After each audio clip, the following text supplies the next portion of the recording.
हम महादेव को गंगाधर कहते हैं क्योंकि उन्होंने मां गंगा को अपनी जटाओं में धारण किया है। लेकिन बहुत कम लोग ये रहस्य जानते हैं कि शिव की जटाओं में बहने वाली ये पवित्र गंगा वास्तव में साक्षात भगवान विष्णु का पिघला हुआ शरीर है। पद्म पुराण के पाताल खंड में वर्णित ये अत्यंत भावुक कथा हरि और हर के उस असीम प्रेम को दर्शाती है, जिसे सुनकर आज भी भक्तों की आंखें छलक उठती हैं। इस अलौकिक घटना की शुरुआत देवर्षि नारद से होती है। एक बार नारद मुनि को अपनी संगीत कला पर थोड़ा सा गर्व हो गया था। उनके इस भ्रम को दूर करने के लिए श्रीहरि विष्णु उन्हें एक ऐसे लोक में ले गए जहां कई दिव्य आत्माएं पीड़ा में थीं। जब नारद जी ने अत्यंत दुखी होकर उनकी पीड़ा का कारण पूछा तो पता चला कि वे संगीत के राग और रागिनियों में हैं और देवर्षि नारद के अभिमानपूर्ण गायन के कारण ही उनके स्वरूप को ये ठेस पहुंची है।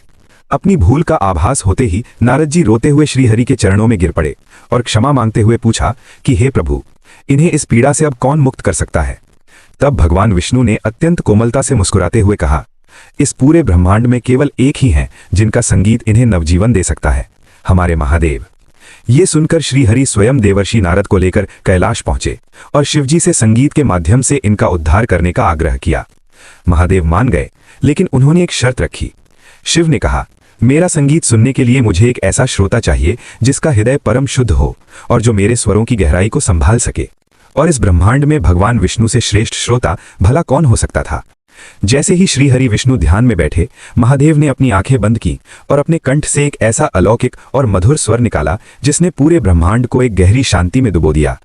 शिव के उस दिव्य संगीत में इतना प्रेम और इतनी गहराई थी कि भगवान विष्णु उस परमानंद में पूरी तरह लीन हो गए।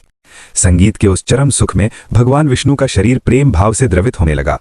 वो साक्षात पानी की तरह पिघलने लगे। सृष्टि को असंतुलन से बचाने के लिए परमपिता ब्रह्मा जी तुरंत आगे आए और उन्होंने श्रीहरि के शरीर से उत्पन्न हो रहे उस परम पवित्र जल को बड़े ही आदर के साथ अपने कमंडल में धारण कर लिया। भगवान विष्णु के उसी द्रव्य स्वरूप को हमारे शास्त्रों में द्रव रूपा और विष्णुपदी कहा गया है, जो कोई और नहीं, हमारी परम पावन गंगा माता हैं।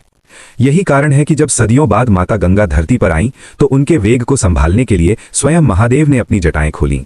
शिव के संगीत से जिनका जन्म हुआ, उन्हें शिव ने ही अपनी जटाओं में धारण कर गंगाधर नाम पाया। ये इस बात का सबसे बड़ा प्रमाण है कि हरि और हर अलग नहीं है। विष्णु का जल रूप शिव के शीश पर विराजमान है, इसीलिए गंगा जल कभी खराब नहीं होता। हरि और हर के इस असीम प्रेम को दर्शाने वाली पद्म पुराण की ये कथा वास्तव में हर भक्त के मन को भाव विभोर कर देती है। अगर महादेव और श्रीहरि के इस अद्भुत मिलन ने आपके भी हृदय को छुआ है तो कमेंट्स में हर हर महादेव और जय श्री हरि लिखकर इस वीडियो को जरूर शेयर करें।